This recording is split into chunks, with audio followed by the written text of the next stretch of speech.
Good evening, and welcome back to Bedtime Journey.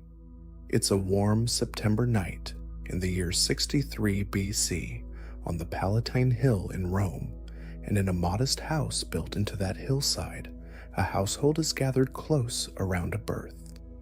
The air smells of wood smoke and warmed oil from the lamps, and somewhere below, out past the shuttered windows, the ordinary noise of the city goes on without pausing. Cartwheels on stone, a dog barking twice and falling silent, the far-off call of a night watchman. Inside, the talk is quieter, more careful, the kind of hush that gathers around a room where something important might be happening, though no one there yet knows just how important it will turn out to be. A boy has been born. His father will call him Gaius Octavius. Rome will, in time, come to call him something else entirely. So before you get comfortable, take a moment to like the video and subscribe, but only if you genuinely enjoy what I do here. And if you'd like, tell me where you're listening from tonight and what time it is where you are. I always love reading those. Now dim the lights, maybe let a fan hum somewhere in the background, and let's ease into tonight's journey, the long, strange, unlikely story of how a sickly boy from an unremarkable family became the man who ended 100 years of Roman civil war and built, out of the wreckage, the empire that would shape the next 4 centuries of the Western world. Rome in 63 BC was not yet an empire. It was a republic, and an exhausted one, a city that had spent the better part of a century tearing at itself as ambitious generals and feuding senators traded power back and forth through bribery, mob violence, and outright civil war. Into this uneasy city, on the 23rd day of September, Gaius Octavius was born to a family that stood solidly in the middle ranks of Roman society, respectable, moderately wealthy, but nowhere near the great noble houses that actually ran the state. His father, also named Gaius Octavius, was the first in his family to reach the Senate. His mother, Attia, carried the more interesting bloodline. She was the niece of Julius Caesar, already by then one of the most talked about men in Rome. Mainstream historical fact: the ancient biographer Suetonius, writing more than a century later, recorded that the boy's birth was surrounded by a string of omens and portents, strange dreams among senators, prophecies of a coming ruler, a birthmark read as a sign of destiny. Historians still argue whether any of this was contemporary rumor or simply the kind of retroactive myth-making that grew up around every great Roman once his greatness was no longer in doubt. What can be said plainly is that nobody in that room on the Palatine Hill in 63 BC had any real reason to expect the child would amount to anything beyond a comfortable, unremarkable senatorial career. He was, from the start, not a particularly strong child. Ancient sources describe him as frequently ill throughout his boyhood, fevers, weak digestion, a body that seemed built for endurance rather than any obvious display of strength. His father died when he was only 4 years old, and the boy was raised largely by his mother, and before long, by his mother's new husband, a former consul named Lucius Marcius Philippus, a careful and conventional man who seems to have had little interest in pushing his stepson toward anything more ambitious than an ordinary senator's life. For most of his childhood, there was no reason to think this boy's path would diverge from that of 1,000 other minor Roman aristocrats. What changed everything was not talent alone, and not ambition alone. It was the attention of one man, watching from a distance, deciding this quiet, watchful nephew of his was worth investing in. By the time Octavius was in his early teens, Julius Caesar had become the most powerful man Rome had ever produced. Conqueror of Gaul, victor of a civil war against his old rival Pompey, and now, in effect if not yet in title, the master of the Roman world. Caesar had no legitimate son. He had a nephew's grandson in young Octavius, and as the boy grew, Caesar began quietly and deliberately to bring him closer. The signs were there for anyone paying attention. Caesar allowed the 16-year-old Octavius to wear the toga of manhood earlier than custom usually allowed, and had him elected to the college of priests known as the pontiffs, a mark of favor few boys his age received. When Caesar campaigned in Hispania against the last of Pompey's sons, Octavius made the difficult journey to join him, despite poor health and a shipwreck along the way, arriving in time to earn what ancient writers describe as genuine praise from his great-uncle for his persistence.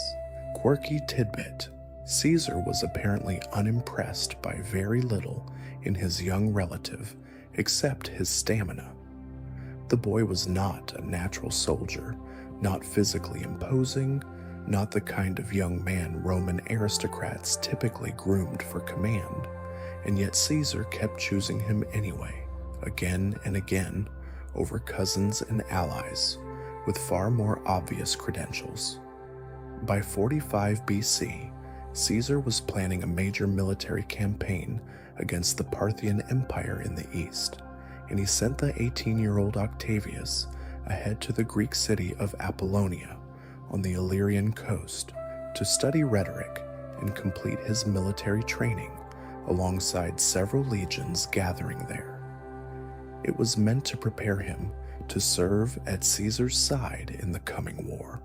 Instead, it placed him hundreds of miles from Rome at the exact moment history would demand he move quickly.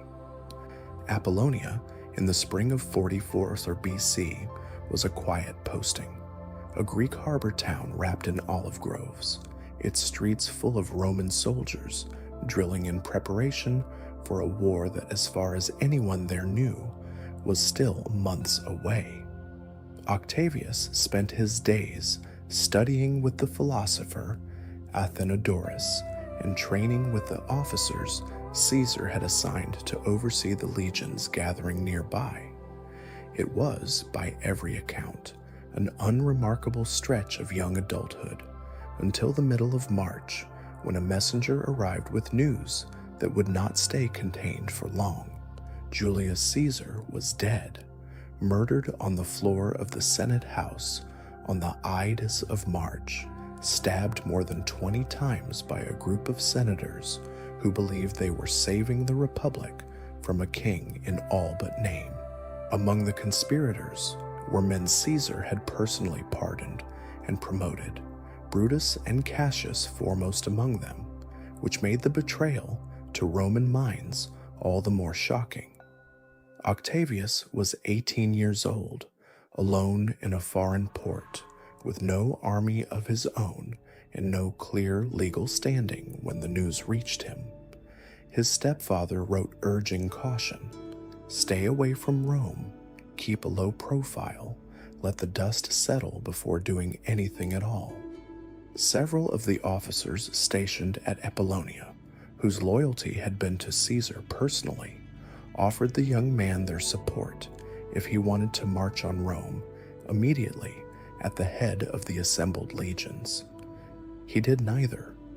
Historians still argue over exactly how much of what followed was cool calculation and how much was the improvisation of a very young man simply trying to survive.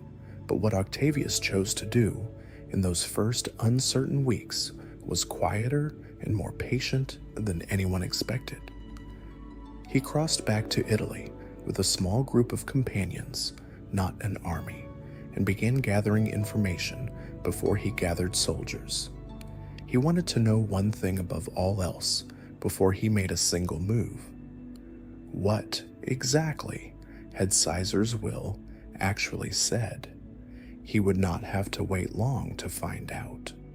And what it said would change the rest of his life and the shape of Rome along with it. Rome, in April of 44 BC, was a city holding its breath. Caesar's body had been burned in the Forum, in a funeral that turned into a riot. The crowd so inflamed by Mark Antony's eulogy that they built an improvised pyre on the spot and nearly burned down nearby buildings looking for the assassins. By the time Octavian arrived at the city gates, weeks later, the mood had only partly settled. Handbills still circulated with graffiti demanding vengeance, and Caesar's veterans camped in unease outside the walls, waiting to see who would lead them next. Octavian's first stop, before he even entered his own house, was to have Caesar's will read aloud to him properly. What it said stunned nearly everyone except, perhaps, the old man who wrote it. Caesar had adopted Octavian posthumously as his son and named him heir to 3/4 of his considerable estate. Under Roman law and custom, this was no small technicality. It meant Octavius was no longer merely a great-nephew. He was now, in name and legal standing, Gaius Julius Caesar, the same name as the murdered dictator himself. Historians typically call him Octavian through this period to distinguish him from his adoptive father, though contemporaries increasingly simply called him Caesar, which was precisely the point. Mark Antony, who had spent the weeks since the assassination positioning himself as Caesar's political successor, was not pleased. He held control of Caesar's papers, his war chest, and much of his authority as sitting consul, and he had little intention of handing any of it to a 19-year-old he reportedly referred to, dismissively, as the boy. Mainstream historical fact, Cicero's letters from this period repeatedly use similarly diminishing language for Octavian, a habit of underestimation that nearly every powerful man in Rome would come to regret. Octavian's response revealed something about him that would define the rest of his career. He did not argue the point loudly. He simply acted.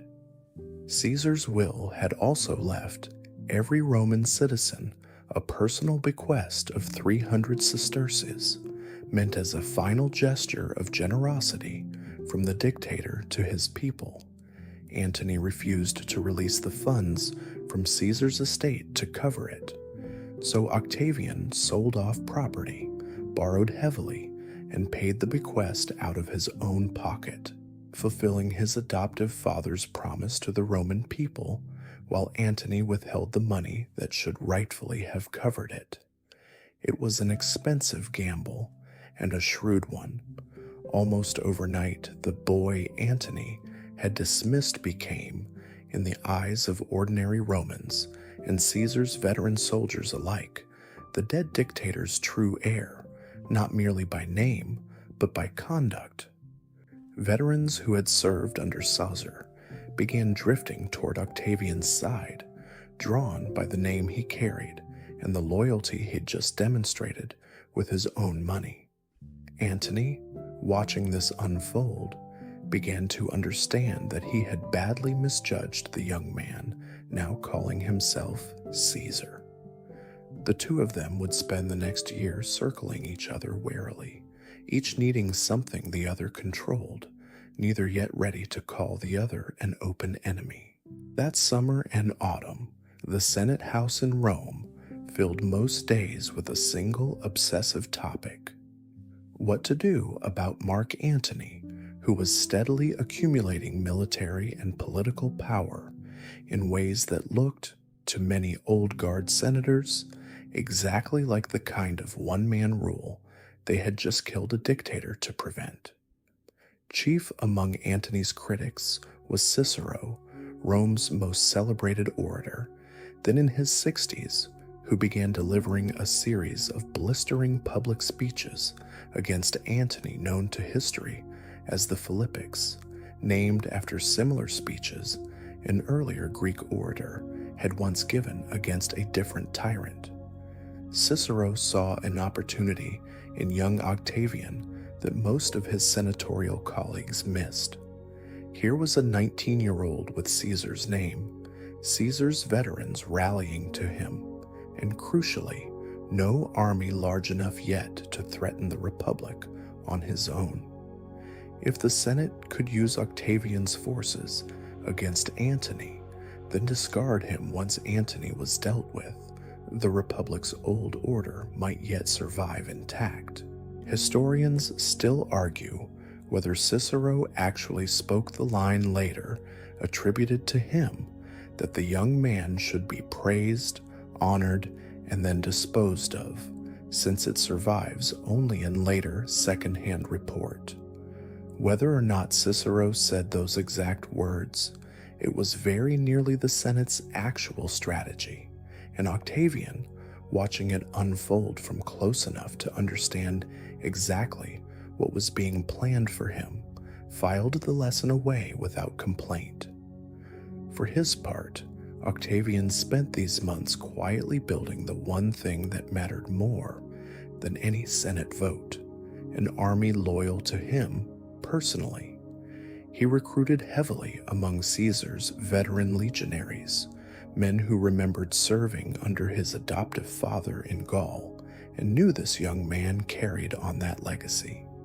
By late 44 BC, without holding any official military command at all, Octavian had assembled several legions, an extraordinary, faintly illegal accomplishment for a private citizen barely out of his teens, achieved through nothing more than a famous name, borrowed money, and considerable patience. Quirky tidbit: Roman soldiers of this era were famously loyal less to the Republic as an abstract idea and more to whichever commander could guarantee their pay and their land grants upon retirement, a practical loyalty Octavian understood instinctively, and Antony, for all his battlefield reputation, sometimes underestimated. The uneasy standoff between the Senate, Antony, and Octavian could not hold indefinitely, and it broke that winter when Antony marched north to besiege the city of Mutina, where one of Caesar's assassins, Decimus Brutus, had taken refuge with his own troops. The Senate, egged on by Cicero, declared Antony a public enemy and called on both sitting consuls, and remarkably, on the still unofficial young Octavian, to march north and break the siege. Rome's old guard was, without quite realizing what they were doing, arming the very man who would one day end the Republic they were trying to save. The countryside around Mutina in the spring of 43 BC was cold and waterlogged, the fields north of the Apennines still carrying the last mud of a hard winter when three armies converged there. Antony's forces dug in around the besieged town, the consular armies led by Hirtius and Pansa marching to relieve it, and Octavian's private legions marching alongside them, technically subordinate but increasingly impossible for anyone to treat as a junior partner. Two battles were fought in quick succession that April. In the first, at a place called Forum Gallorum, Antony ambushed and badly mauled part of the relief force, killing the consul Pansa in the fighting, though he was wounded so severely he would die of it within days. In the second engagement, fought directly outside Mutina's walls, the combined Senate and Octavian forces broke Antony's siege and forced him into retreat across the Alps into Gaul. It was on paper a clear victory for the Senate's side, but the price was steep in ways nobody in Rome had anticipated. Both consuls, Hirtius and Pansa, were dead within days of each other, one killed outright in the fighting, the other from his wounds. That left the Senate with an uncomfortable problem. 2 dead consuls, Antony driven off, but still very much alive and gathering fresh support in Gaul, and a 20-year-old private citizen now holding, in practice, the largest and most battle-tested army in Italy. The Senate's response was to try to sideline him as quickly as possible, assigning command of the victorious legions to Decimus Brutus, the very assassin Octavian had just helped rescue, and offering Octavian himself comparatively modest honors for his role in the campaign. Mainstream historical fact: the Senate's snub did not sit well with Octavian's soldiers, many of whom had served his adoptive father and felt considerable loyalty to the young Caesar personally, rather than to the abstract institution that had just tried to push him aside.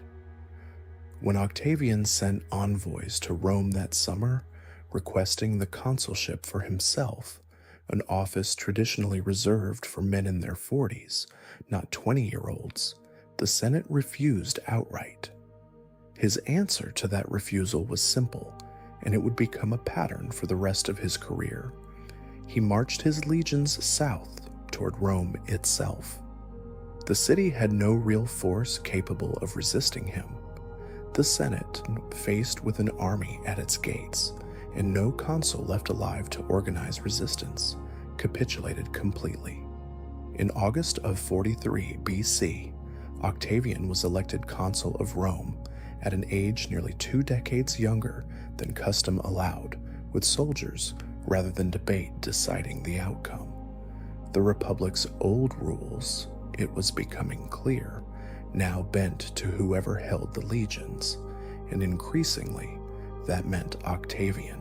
Having secured Rome, Octavian did something that startled nearly everyone who had spent the past year assuming he and Antony were now permanent enemies. He reached out to make peace with him. In November of 43 BC, on a small island in a river near the town of Bononia in northern Italy, Octavian met with Antony and a third general, Marcus Aemilius Lepidus, who commanded substantial forces in Gaul and Hispania. Ancient sources describe the meeting taking place literally on an island in the middle of the river, each man arriving with bodyguards left waiting on opposite banks, searched for weapons before crossing to negotiate, a striking image of just how little trust remained between men now proposing to rule the world together. What emerged from that meeting was the Second Triumvirate, formalized shortly afterward by a law passed in Rome, granting the 3 men joint, near absolute authority over the Roman state for 5 years, with the power to make law without Senate approval and to appoint magistrates as they chose. Unlike the informal, unofficial arrangement Caesar had once shared with Pompey and Crassus, this new triumvirate was entirely legal. Rome had, in effect, voted itself a temporary 3-man dictatorship, exhausted enough by decades of civil conflict that outright autocracy seemed preferable to continued uncertainty. The 3 men divided the Roman world's western provinces between themselves. Antony took Gaul, Lepidus received Hispania and Africa, and Octavian was left with the less prestigious but strategically vital task of subduing Italy and Sicily, while the unfinished business of Caesar's assassins, Brutus and Cassius, who had by now raised substantial armies of their own in the east, remained the shared priority of all 3. Quirky tidbit: as part of securing their alliance, the triumvirs arranged a series of marriages meant to bind their families together, a common Roman political practice, among them Octavian's engagement to Antony's stepdaughter, Claudia, a union that would prove short-lived and largely symbolic even by the standards of Roman political marriages. But the peace between the three men came at an immediate and brutal cost, one the triumvirs settled on almost as soon as their alliance was formalized. They needed money to pay for the coming war against Brutus and Cassius, and they needed to eliminate, once and for all, anyone in Rome who might work against them while they were away campaigning. The method they chose to solve both problems at once would become one of the darkest chapters of the entire late Republic, and Octavian, whatever his private feelings, signed his name to it without hesitation. In the closing weeks of 43 BC, notices began appearing in the Roman Forum, lists of names posted publicly of citizens now declared enemies of the state. Anyone whose name appeared on these lists could be killed on sight, legally and without trial, by anyone willing to do it. Their property would be confiscated by the state, and a reward paid to whoever brought proof of the killing, frequently, gruesomely, the victim's severed head. Historians call this process the prescriptions, and by the time the killing stopped, somewhere in the range of 2,000 knights and several hundred senators had been named, hunted, and in the great majority of cases, killed. The scale of it was almost impossible to comprehend, even by the brutal standards of Rome's recent civil wars. Slaves turned in the masters who had freed them for the reward money. Sons occasionally protected fathers at enormous personal risk. Other family members turned each other in for a share of the confiscated estate. Historians still argue over exactly how the triumvirs divided responsibility for choosing names, whether each added his own personal enemies to a shared list, or whether it functioned more as a joint decision. But what survives clearly in the record is that all three men benefited from the enormous transfer of wealth the prescriptions produced, wealth desperately needed to fund the coming campaign against Brutus and Cassius. The most famous name on the list was Cicero's. He had spent the better part of the previous 2 years publicly humiliating Antony in speech after speech, and Antony, given the chance to settle the score, made certain Cicero's name appeared near the top. Cicero attempted to flee by sea, but was caught near his villa at Formiae. Mainstream historical fact. He was killed by soldiers sent after him, and both his head and his right hand, the hand that had written the Philippics, were cut off and displayed on the speaker's platform in the Roman Forum, the very place where his most famous speeches against Antony had been delivered. Ancient sources add a detail that historians still argue over the accuracy of, that Antony's wife, Fulvia, took the severed head into her lap and pierced the tongue with a hairpin before it was displayed, a story that may be later embellishment meant to underline Fulvia's reputation for ferocity rather than a precisely documented fact. Octavian's own role in Cicero's death remains one of the more uncomfortable questions of his early career.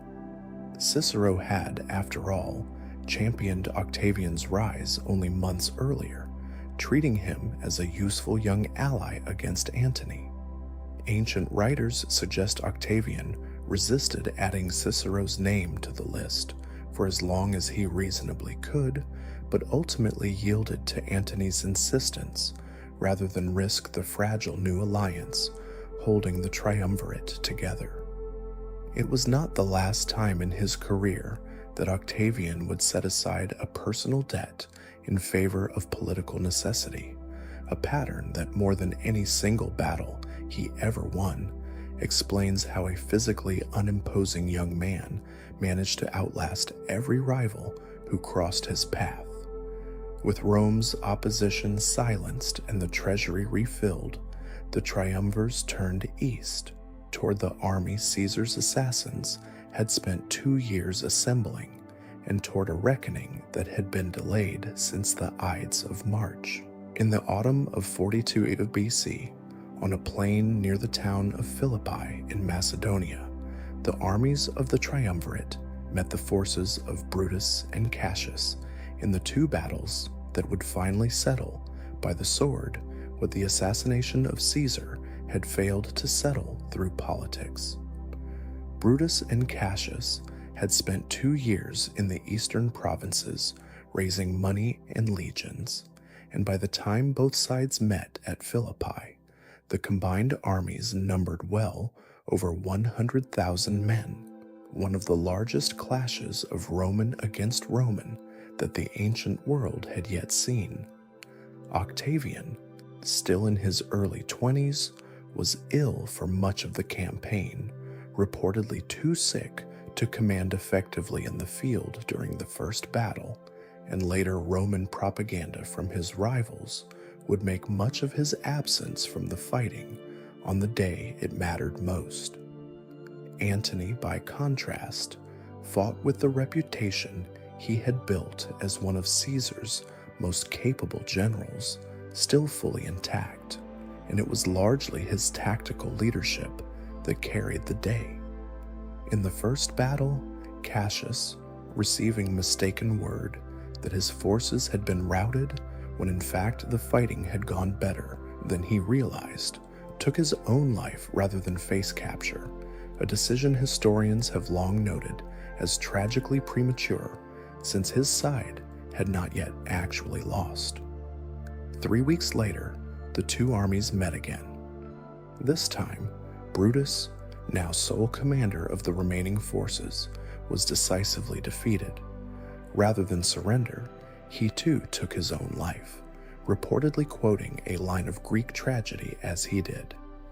Historians still argue over exactly which words he spoke in his final moments, since the surviving accounts differ, but the broader outcome is not in dispute. With both principal assassins of Julius Caesar dead by their own hands within weeks of each other, the conspiracy that had killed him was for all practical purposes finished. Quirky tidbit: among the officers who survived the losing side at Philippi and later received clemency was a young poet named Horace, who would go on to become one of Rome's greatest literary voices and, in time, a close friend and quiet admirer of the very regime his younger self had once fought against on the battlefield. Philippi left Antony, not Octavian, as the acknowledged senior partner of the triumvirate, the general whose battlefield leadership had actually won the day, while his young colleague had spent much of the campaign too unwell to fight. It was a humiliation Octavian absorbed quietly, the way he absorbed most humiliations in these early years, filing it away rather than contesting it openly.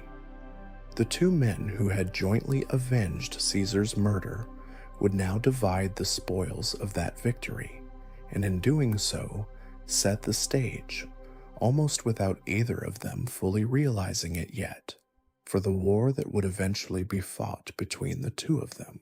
With Brutus and Cassius dead, and the eastern legions absorbed into the triumvirate's forces, Antony and Octavian redrew the map of Roman-controlled territory between themselves, with Lepidus increasingly treated as the junior, almost superfluous third partner.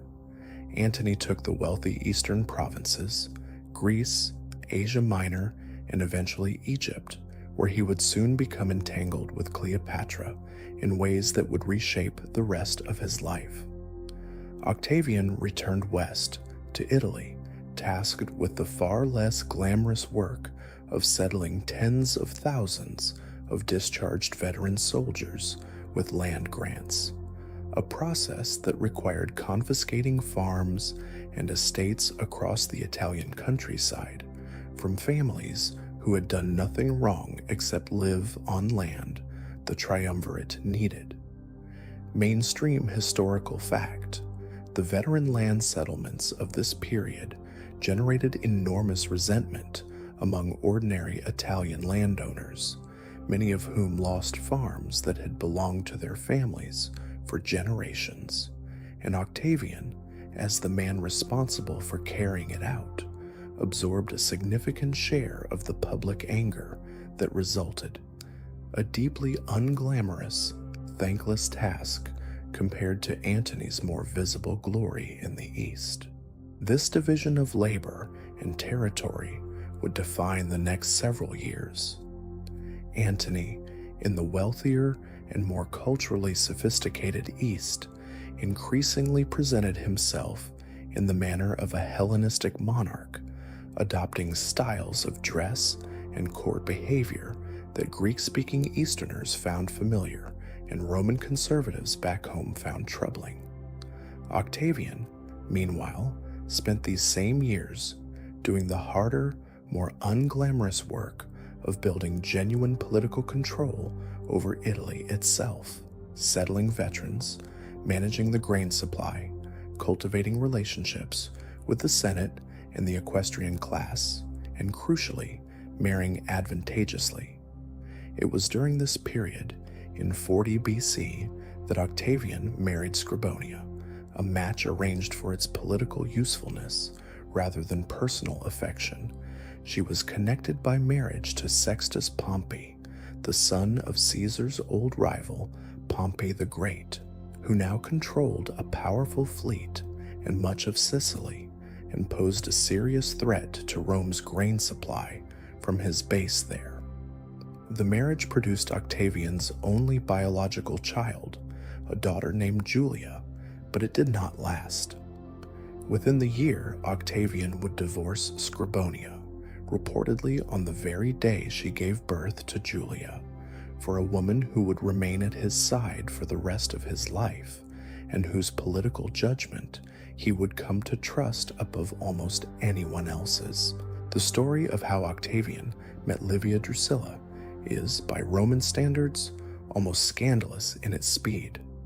In 39 BC, Octavian encountered Livia at a dinner, already married to another man, Tiberius Claudius Nero, and pregnant with their second child. Ancient sources report that Octavian was immediately and completely taken with her and moved with the same decisiveness that characterized nearly every major decision of his life.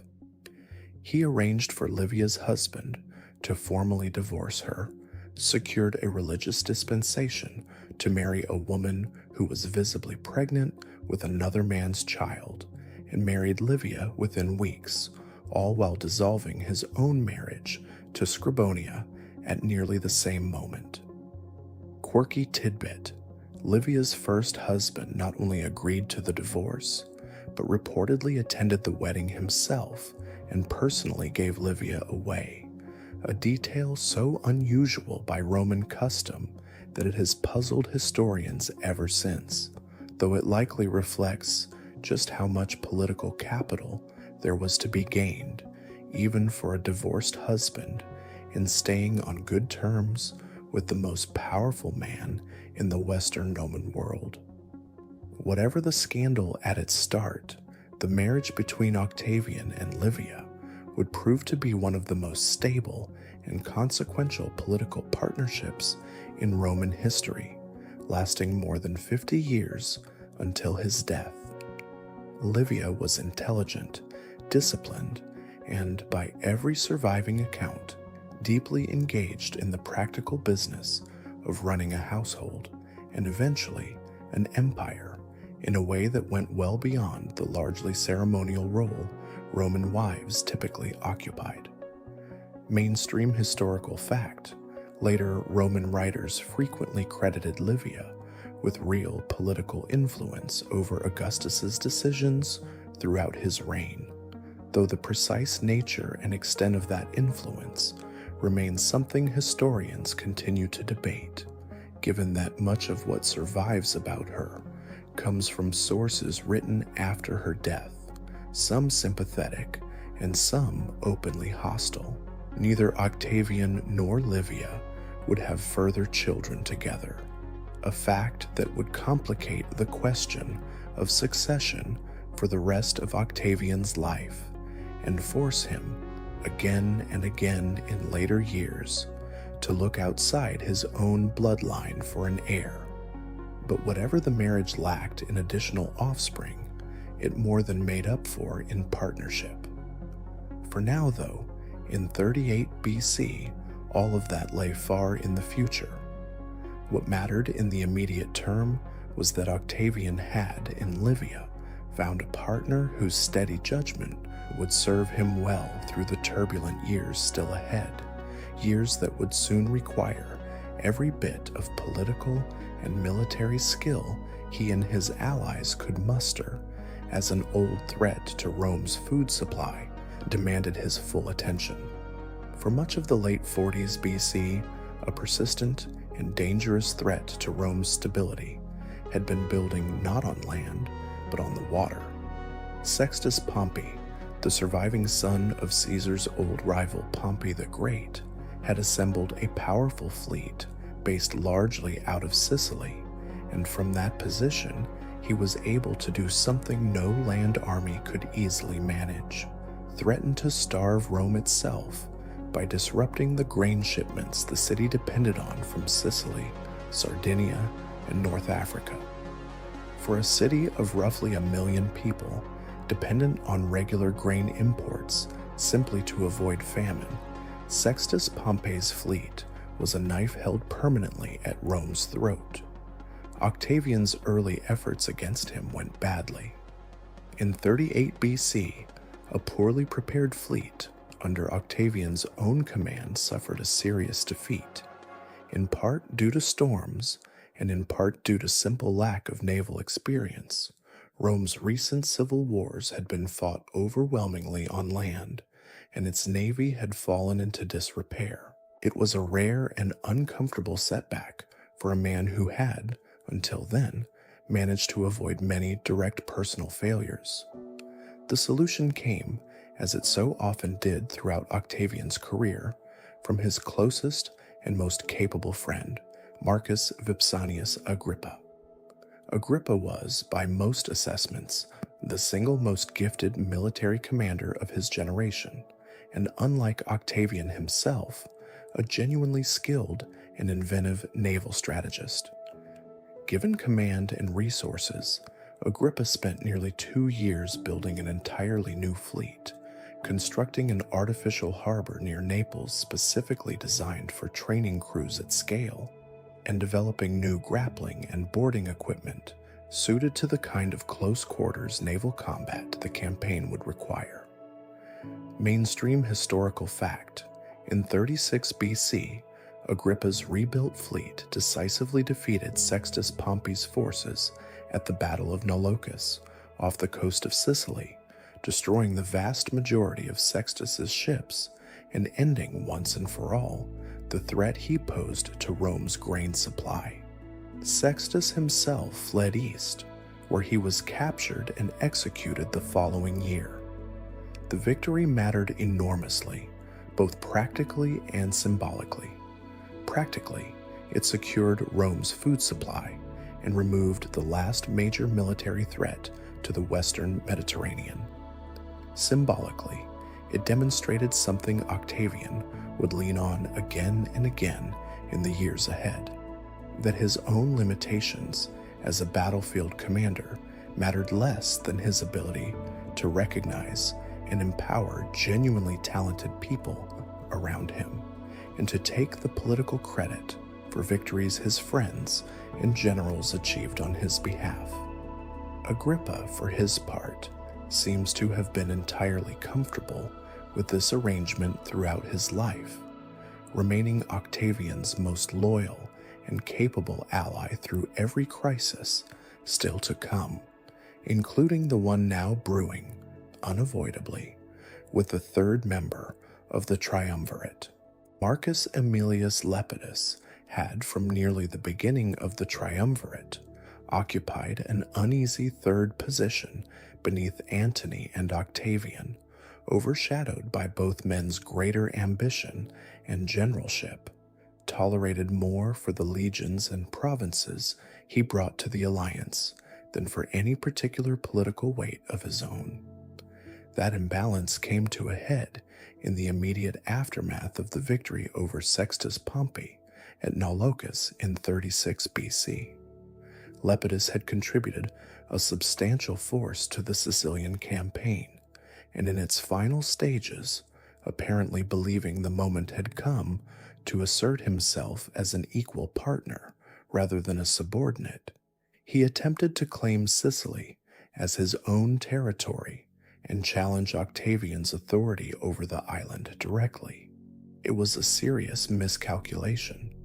Octavian, rather than responding with force, went personally and virtually unarmed into Lepidus's own camp and appealed directly to his soldiers, reminding them of his name, his connection to the deified Caesar, and quite practically, his ability to guarantee their pay and land grants far more reliably than Lepidus could. Lepidus's legions, weighing their loyalties, largely abandoned him on the spot and declared for Octavian instead. Quirky tidbit: Lepidus's fall from power was almost anticlimactic in how bloodlessly it happened. No battle, no siege, simply an army quietly changing sides in the space of a single dramatic confrontation, leaving the once co-equal triumvir with no soldiers left to command. Stripped of his legions and his provinces, Lepidus was allowed to live, a notable mercy by the standards of this era of Roman politics, but was permanently removed from any meaningful political or military role. He retained the largely ceremonial office of Pontifex Maximus, Rome's chief priest, and was required to live out the remainder of his life under a kind of dignified, closely watched retirement, well away from the centers of real power. He would live for more than 2 decades after this, a quiet footnote to a story now moving rapidly beyond him.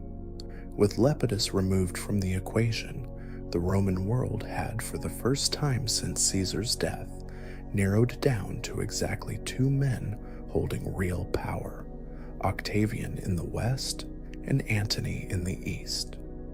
Both understood, even if neither yet said it openly, that an arrangement built for 3 men could not comfortably hold for 2 much longer.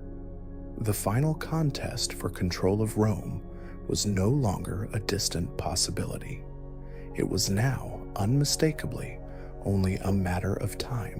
While Octavian spent the 30s BCC consolidating control over Italy and the western provinces, Antony, based in the east, had entered into an alliance and a relationship that would eventually cost him everything. Cleopatra VII, the last reigning pharaoh of Egypt's Ptolemaic dynasty, was already well known in Rome for her earlier relationship with Julius Caesar, with whom she had a son, Caesarion. When Antony summoned her to the city of Tarsus in 41 BC to answer questions about her loyalty during the recent civil wars, she arrived, according to later Roman accounts, on a magnificently decorated barge, and the two began a political and personal partnership that would last on and off for the rest of Antony's life. Historians still argue over how much of the famously romantic imagery surrounding Antony and Cleopatra's first meeting, the perfumed sails, the elaborate costume as the goddess Venus, reflects genuine contemporary description versus later literary embellishment, since much of what survives comes from Roman writers with every incentive to cast Cleopatra as a seductive, dangerous foreign queen rather than the shrewd and capable ruler she demonstrably was.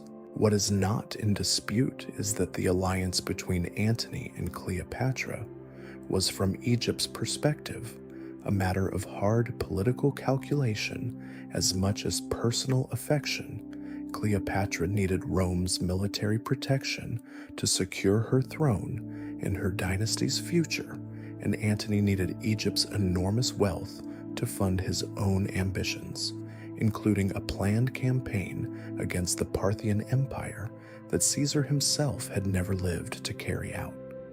Mainstream historical fact: Antony's Parthian campaign, launched in 36 BC with Egyptian support, ended in a costly and humiliating retreat, undermining his military reputation at exactly the moment Octavian's western victories, first over Sextus Pompey, then over Lepidus, were steadily building his own. By the early 30s BC, Antony had settled increasingly into life in Alexandria, formally acknowledging his children with Cleopatra, including twins born in 40 BC, and in 34 BC, holding a lavish public ceremony in Alexandria, known to history as the Donations of Alexandria, in which he distributed titles and territories across the eastern Mediterranean to Cleopatra and her children, including declaring Caesarion the true son and heir of Julius Caesar, a direct and deliberate challenge to Octavian's own claim to that same inheritance. Back in Rome, news of the donations landed like a political gift for Octavian. To Roman eyes, already suspicious of anything that smelled of Eastern monarchy, Antony's actions looked less like practical alliance building and more like a Roman general abandoning his own people to play consort to a foreign queen. Octavian, watching from Italy, understood exactly how useful this perception could be, and began, deliberately and methodically, to make sure every Roman citizen shared it.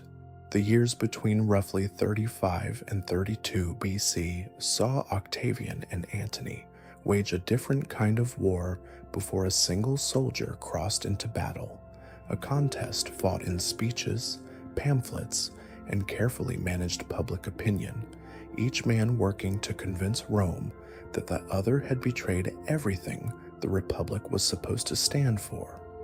Antony accused Octavian of exceeding his legal authority, of illegally seizing Lepidus's forces and provinces, of failing to properly share power as the triumvirate's terms required. Octavian, with considerably more success, painted Antony as a Roman general who had gone native, abandoning his lawful Roman wife, Octavia, who happened to be Octavian's own sister, in favor of a foreign queen, and giving away Roman territory to her children as though he were an Eastern monarch rather than a servant of the Republic. Quirky tidbit: Octavia, Antony's spurned Roman wife and Octavian's sister, reportedly continued raising Antony's children, including those he had with Cleopatra, in her own household in Rome, even after the marriage had effectively collapsed, a gesture of quiet dignity that Roman writers of the period seized on as a stark, favorable contrast to Cleopatra's supposed foreign scheming.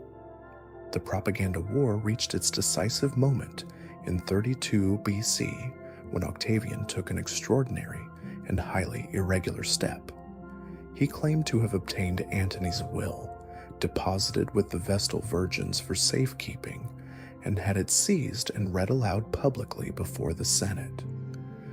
The will, as Octavian presented it, confirmed Rome's worst suspicions that Antony intended to be buried in Alexandria alongside Cleopatra rather than in Rome, and that he had confirmed the grants of Roman territory to her children. Historians still argue over whether the document Octavian produced was genuine in its entirety, since seizing a private citizen's will from religious custody was itself a serious breach of Roman law and custom, and Octavian had every motive to embellish or select from its contents for maximum political effect. Whatever its precise accuracy, the will's public reading achieved exactly what Octavian needed. The Senate stripped Antony of his powers and his consulship for the following year, and rather than declaring war on Antony directly, which would have meant declaring war on a fellow Roman citizen, an uncomfortable echo of the civil wars everyone claimed to want behind them, the Senate instead declared war on Cleopatra alone. It was a careful legal fiction that allowed Octavian to present the coming conflict not as another round of Roman civil war, but as a war of Roman unity against a foreign threat. Both sides now began moving their forces toward a final confrontation. Through the winter of 32 into 31 BC, both Antony and Octavian gathered enormous forces on opposite sides of the Ionian Sea, each side understanding that whatever happened next would settle, finally and completely, the question of who would rule the Roman world. Antony and Cleopatra assembled their forces at Actium on the western coast of Greece, a fleet of large, heavily built warships supported by land forces camped along the nearby shore. Octavian's fleet, considerably lighter and more maneuverable, gathered under the joint command of Octavian himself, and doing the actual tactical work, as he so often did, Agrippa. Mainstream historical fact: Agrippa's forces spent the early months of 31 BC systematically capturing Antony's supply lines and coastal strongholds along the Greek coast, gradually cutting off Antony's larger but less mobile fleet from easy resupply and forcing disease and desertion to spread through his camp even before the main battle was fought.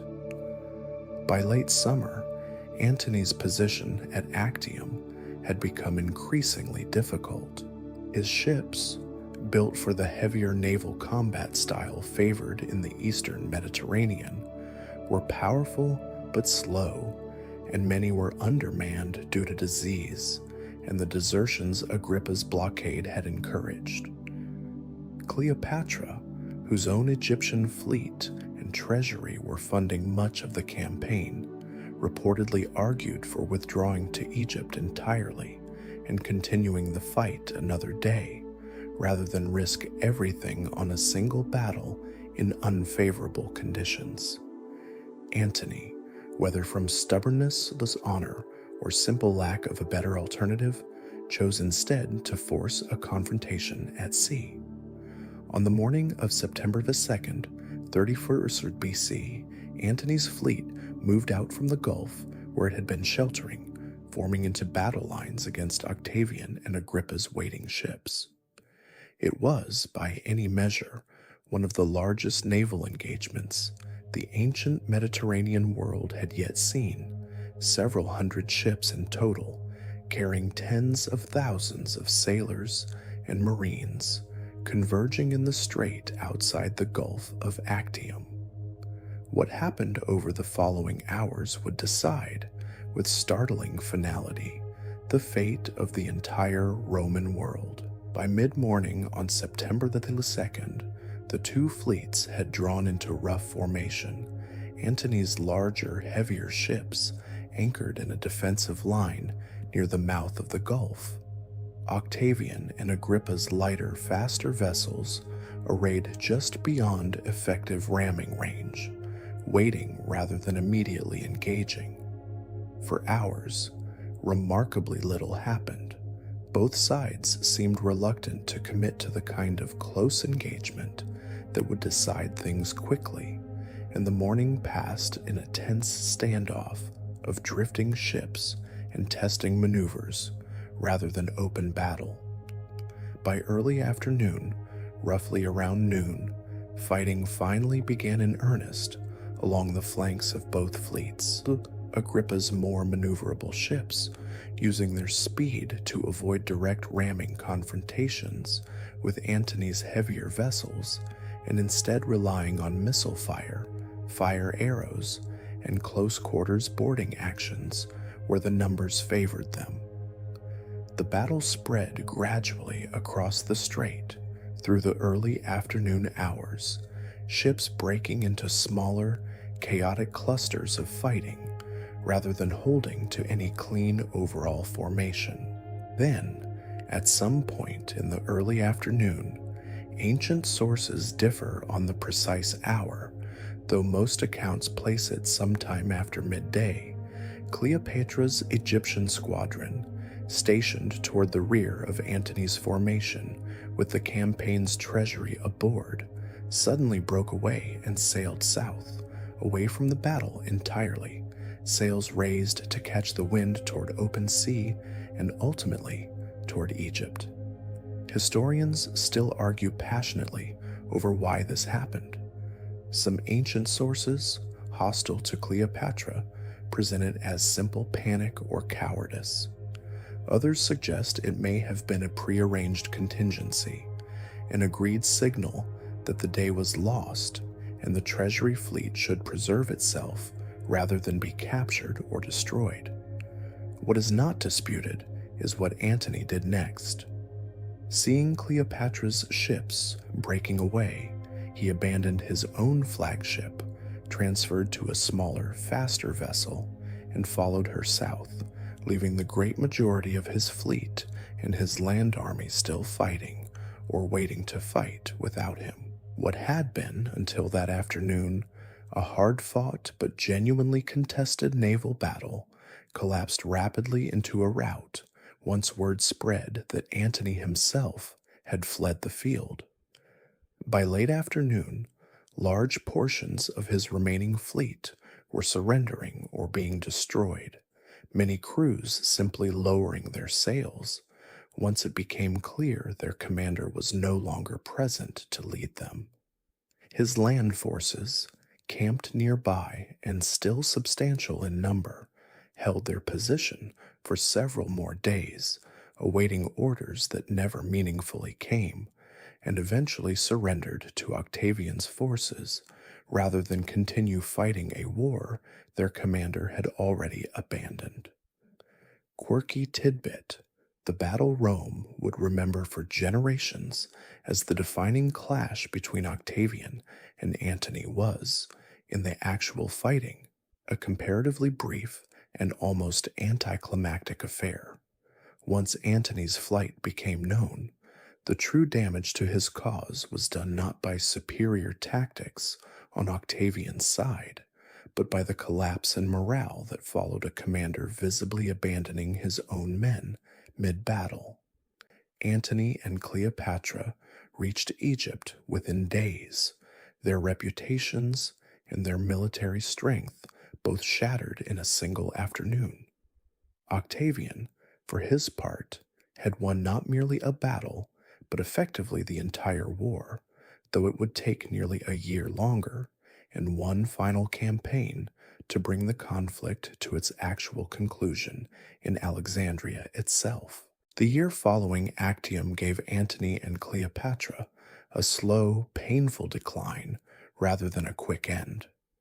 Word of the defeat spread rapidly across the eastern provinces, and one by one, the kings and client rulers and legions who had supported Antony began abandoning him, recognizing which way the wind of Roman power was now clearly blowing. Octavian spent the months after the battle consolidating his position across the eastern Mediterranean, accepting the surrender of cities and forces that had previously backed Antony, and by the summer of 30 BC, he moved his own army toward Egypt itself, the last remaining stronghold of his rival. Mainstream historical fact: Octavian's forces reached Alexandria in early August of 35 BC, and after a brief and largely one-sided engagement outside the city, Antony's remaining forces, badly outnumbered and thoroughly demoralized, offered little effective resistance.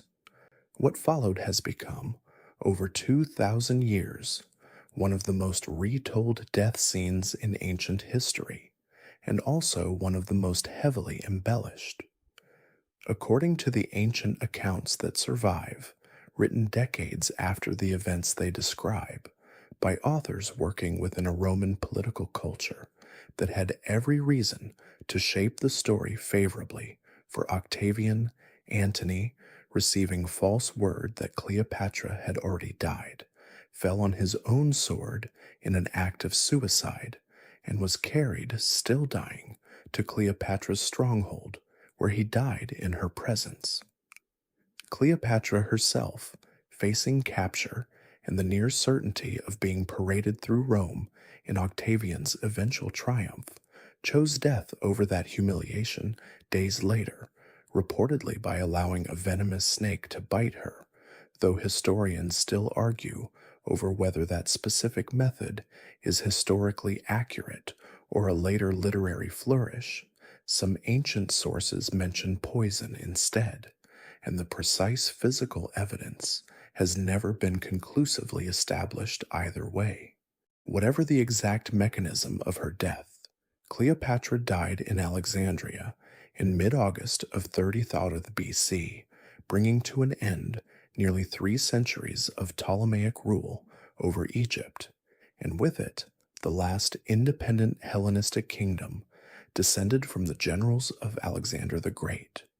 Octavian, arriving to find both his rivals already dead, is said to have viewed Cleopatra's body and expressed something close to genuine respect for her, even as he moved immediately and efficiently to secure Egypt's enormous wealth for himself and for Rome.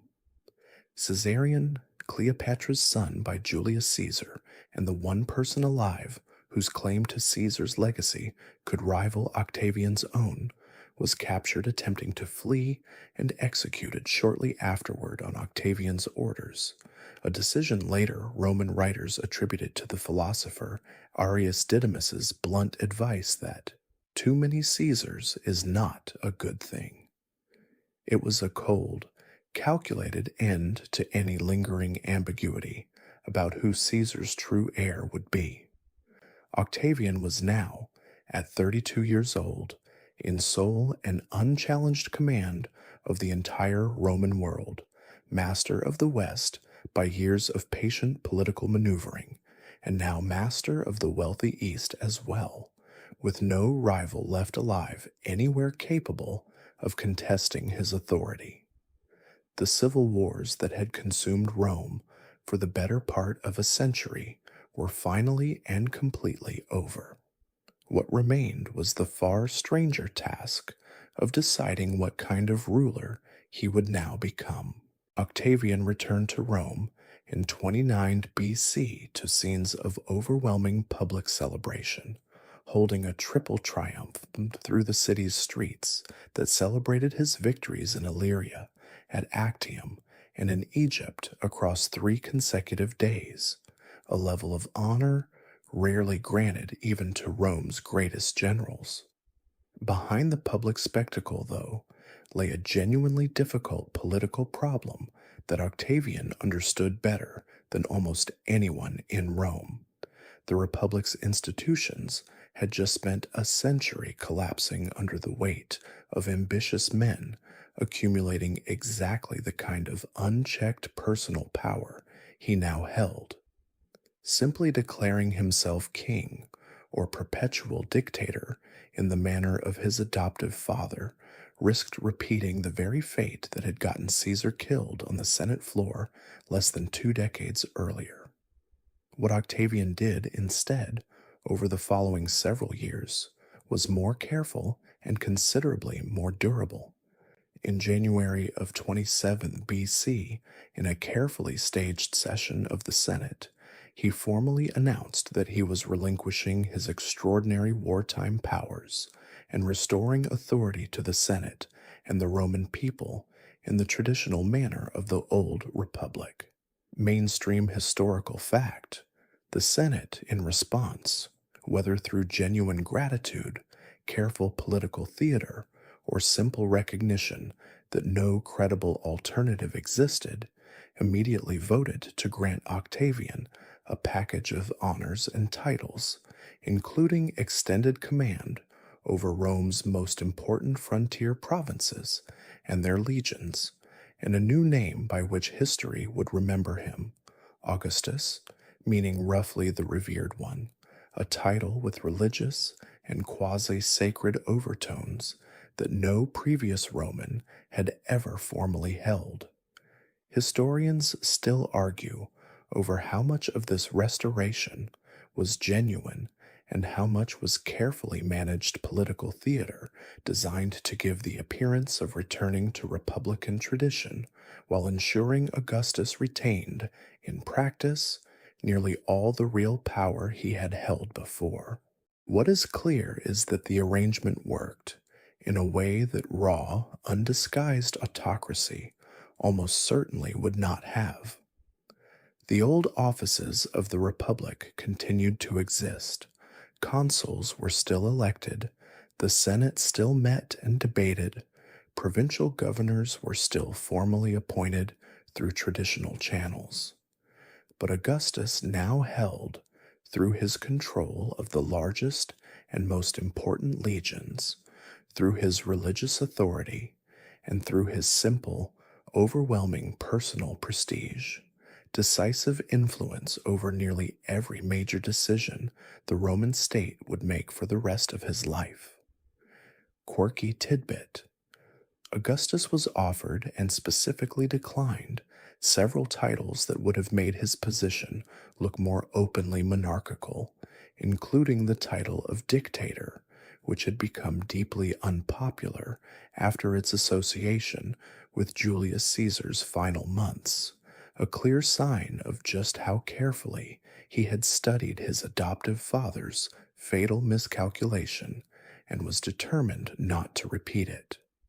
The settlement of 27 BC would be refined and adjusted several more times over the following years, as Augustus gradually accumulated additional powers, tribunician authority that let him protect citizens and veto legislation, and eventually near total control over provincial administration and the treasury.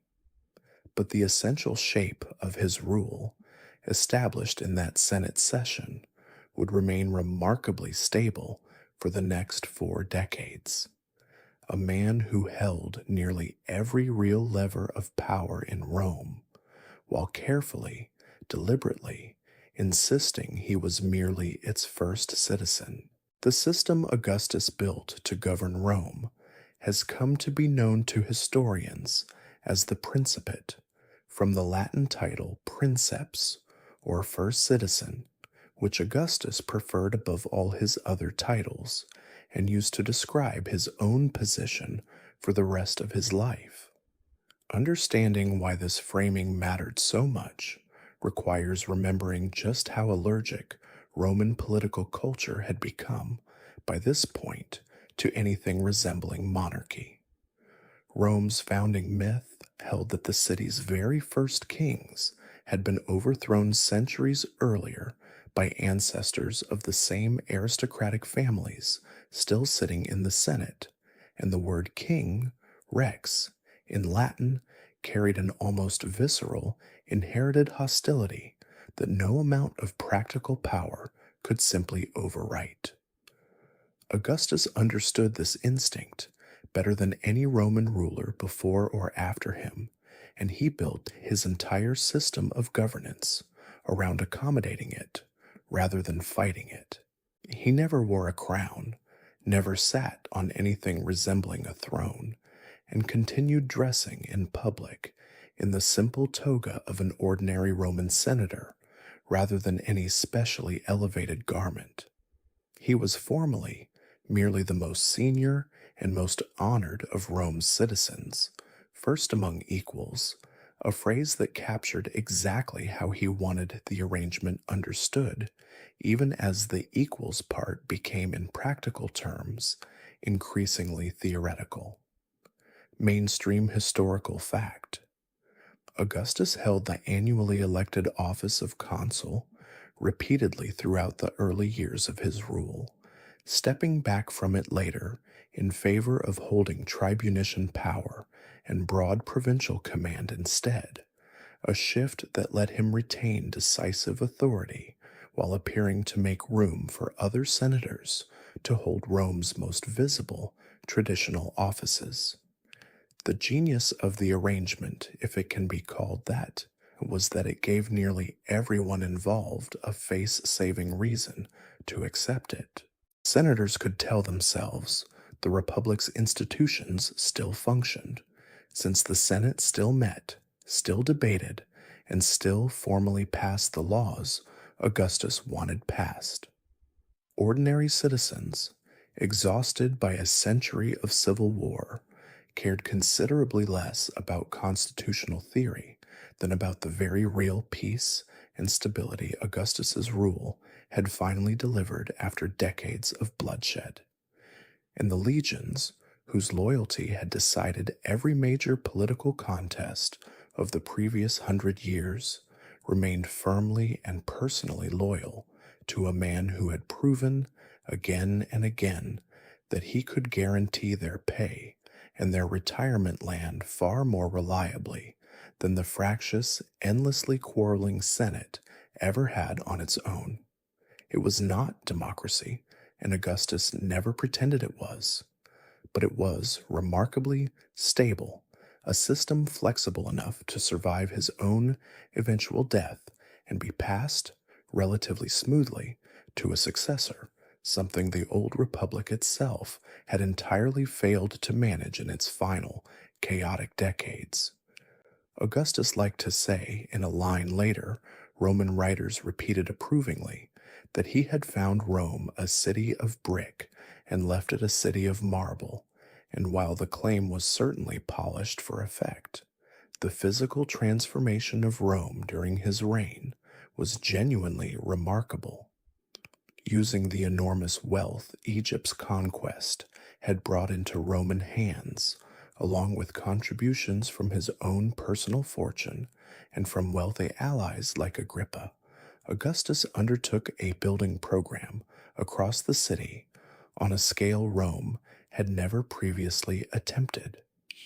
He restored or rebuilt more than 80 temples across the city during his reign. According to his own later account of his achievements, a religious building program meant partly as genuine piety and partly as a very deliberate political statement that Rome's gods, and by extension, Rome's traditional values, were being honored and restored after the neglect and impiety of the recent civil wars. He completed the Forum of Augustus, centered on a magnificent temple to Mars the Avenger, built to fulfill a vow he had made before the Battle of Philippi decades earlier to avenge his adoptive father's murder. He built the Ara Pacis, the Altar of Peace, a stunning marble monument covered in detailed relief carvings celebrating the peace and prosperity his rule had brought to Rome after generations of war. Quirky tidbit: Augustus was reportedly quite particular about controlling his own public image through this building program and through official portraiture, and despite living to the age of 75, virtually every surviving official statue of him depicts a man in the prime of youthful vigor, since sculptors worked from an idealized standard image rather than updating his likeness as he genuinely aged, a piece of deliberate visual propaganda that shaped how Romans, and later how history itself, would picture him. Agrippa, ever Augustus's closest collaborator, contributed enormously to this transformation beyond the battlefield victories he was best known for, overseeing the construction of Rome's first pantheon, new aqueducts that dramatically improved the city's water supply, and public baths open to ordinary citizens, regardless of wealth. Together, Augustus and his close circle of allies rebuilt Rome's physical infrastructure so thoroughly that a citizen who had last seen the city as a young adult during the chaos of the civil wars might by the later years of Augustus's reign scarcely have recognized its streets, its temples, or the sheer scale of marble and monument now standing where modest brick buildings had once been. The rebuilding of Rome was never simply about aesthetics. Every temple restored, every monument raised, carried a carefully considered message that the gods favored Rome's new order, that peace and prosperity had genuinely returned after a century of civil bloodshed, and that the man responsible for both stood quite literally at the center of the city he had rebuilt in stone. While Rome itself was being transformed in marble, the borders of the empire it governed were expanding outward on nearly every front through a combination of military conquest, diplomatic negotiation, and the simple absorption of smaller kingdoms too weak to resist Roman influence any longer. Egypt came first, and most straightforwardly, annexed outright following Cleopatra's death, but governed under an unusual arrangement Augustus insisted upon. Rather than becoming an ordinary Senate-administered province, like most of the empire, Egypt was placed under his own direct personal control, governed by an official he appointed personally rather than through the Senate, and senators were forbidden from even visiting without his explicit permission. The reason was practical rather than merely possessive. Egypt's grain harvests fed Rome itself, and Augustus had no intention of leaving control over the city's food supply in any hands but his own. To the west and north, Roman forces spent much of Augustus's reign methodically completing the conquest of Hispania, the Iberian Peninsula, finally subduing the fiercely independent tribes of its mountainous northern regions after nearly 2 centuries of intermittent Roman campaigning stretching back to the wars against Carthage. Mainstream historical fact: the final major Hispanic campaigns concluded around 19 BC, bringing the entire peninsula under direct Roman administration for the first time in its long, contested history. In the Alps, Roman forces under Augustus's stepsons, Tiberius and Drusus, subdued the mountain tribes that had long controlled the vital passes connecting Italy to Gaul and the Rhine frontier, a campaign commemorated afterward with a monumental trophy erected at La Turbie, overlooking the Mediterranean, listing dozens of conquered Alpine peoples by name. Further east and north, Roman forces absorbed Illyricum along the Adriatic coast and pushed the empire's frontier forward into Pannonia, extending Roman control up to the line of the Danube River, a border that would remain, with occasional adjustment, one of the empire's most important frontiers for centuries afterward. Quirky tidbit: the Alpine trophy at La Turbie listed 45 separate conquered tribal peoples by name, a level of geographic and ethnographic detail that gives modern historians one of the best surviving windows into just how fragmented and diverse the pre-Roman Alpine world actually was before Augustus's campaigns absorbed it wholesale into a single administrative system. Not every expansion came through outright conquest. In Judea, Augustus maintained the client kingship of Herod the Great, allowing local rule to continue under Roman oversight rather than direct annexation, a pattern he applied to several smaller eastern kingdoms, where indirect control through a loyal local ruler proved more practical and less costly than direct military occupation. This same pragmatic approach to imperial control, preferring negotiated influence over expensive, prolonged conquest wherever possible, characterized much of Augustus's eastern policy throughout his reign, in marked contrast to the harder military conquests pursued along the northern and western frontiers. By the later years of his reign, the Roman Empire under Augustus stretched from the Atlantic coast of Hispania in the west to the borders of Parthia in the east, from the North African coast to the Rhine and Danube rivers in the north, a territory encompassing, by most modern estimates, somewhere between 50 and 80 million people living under Roman authority in one form or another, an enormous and staggeringly diverse population bound together by Roman law, Roman roads, and increasingly Roman peace. Historians still argue over precise population figures for the ancient world, since reliable census data survives only in fragments, but even the most conservative estimates describe an empire of a scale the Mediterranean world had never previously seen unified under a single, stable authority. Not every frontier would hold, and not every expansion would prove permanent, a lesson Augustus would learn painfully and unexpectedly in the forests of Germany later in his reign.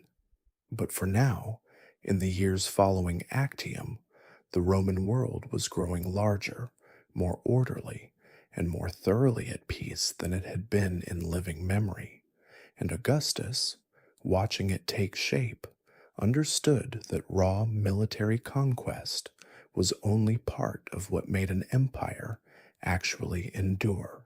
Not every Roman success during Augustus's reign came at the point of a sword, and one of the achievements he seems to have been proudest of throughout his life came instead through patient diplomacy. Decades earlier, in 53 BC, a Roman army under the general Crassus had suffered one of the most catastrophic defeats in the Republic's history at the Battle of Carrhae, fighting against the Parthian Empire in what is now the border region between Turkey, Syria, and Iraq. Tens of thousands of Roman soldiers were killed, and worse, in Roman eyes, several of the army's sacred legionary standards, the eagle-topped emblems that each legion carried into battle and regarded with something close to religious reverence, were captured by Parthian forces, a humiliation that lingered in Roman memory for an entire generation. Mark Antony's own later campaign against Parthia in the 30s BC, launched partly in hopes of avenging Crassus's defeat and recovering the lost standards, had ended in retreat and further losses rather than any restoration of Roman honor. By the time Augustus turned his attention to the Parthian question in 20 Taler BC, Rome had spent more than 3 decades nursing a wound that no general had yet managed to heal through force of arms. Rather than launching another costly military campaign against a Parthian empire that had already defeated 2 previous Roman armies, Augustus pursued negotiation instead, sending his stepson Tiberius to the eastern frontier with a substantial military force positioned as leverage rather than as an invading army. The Parthian king, weighing the costs of renewed war against Rome's now clearly demonstrated regional dominance, agreed to return the captured standards along with any surviving Roman prisoners from Crassus's original defeat, without a single further battle being fought. Quirky tidbit. Augustus considered this bloodless diplomatic recovery of the standards significant enough to commemorate it directly on the breastplate of his most famous surviving statue, the Augustus of Prima Porta, where a carved relief scene depicts a Parthian figure formally handing a military standard back to a Roman soldier, a permanent, very public reminder that Rome's greatest recent humiliation had finally been resolved under his rule. The return of the standards in 20 BC was celebrated across Rome with public thanksgivings and new commemorative coinage, and Augustus made certain the achievement was woven prominently into the broader story he was telling about his own reign. That under his leadership, Rome had recovered not just its territory and its peace, but its wounded pride as well, achieved in this particular case through patience and calculated pressure rather than the further bloodshed that decades of previous Roman generals had failed to avoid. Beyond the battles and the diplomacy, one of Augustus's most consequential and least dramatic achievements was the quiet, methodical reform of how the Roman military itself actually functioned, changes that mattered less for any single campaign than for the long-term stability of the entire empire. For most of the late Republic, Roman legions had been raised on an ad hoc basis, their soldiers' ultimate loyalty resting less with the Roman state itself than with whichever individual general had recruited them, led them to victory, and promised them land or money upon their eventual discharge. This arrangement, more than almost any other single factor, was what had allowed ambitious generals like Marius, Sulla, Caesar, and eventually Augustus himself to turn their own personal armies against the Roman state whenever political ambition demanded it. Augustus set out to break this pattern permanently. He established a standing professional army of a fixed size, roughly 28 legions, in the years following Actium, later reduced slightly after the disaster in Germany, with soldiers serving fixed terms of enlistment, typically 20 years, after which they received a guaranteed cash payment or land grant funded not by an individual general's personal wealth, but by a permanent state treasury, the Aerarium Militare, established specifically for this purpose in 6 AD. Mainstream historical fact. This shift meant that for the first time in generations, a Roman soldier's retirement no longer depended on the personal fortune or political survival of whichever commander happened to be leading him at the moment of discharge, but on a stable state institution designed to outlast any individual, a change that dramatically reduced the incentive for legions to follow ambitious generals into civil war against Rome itself.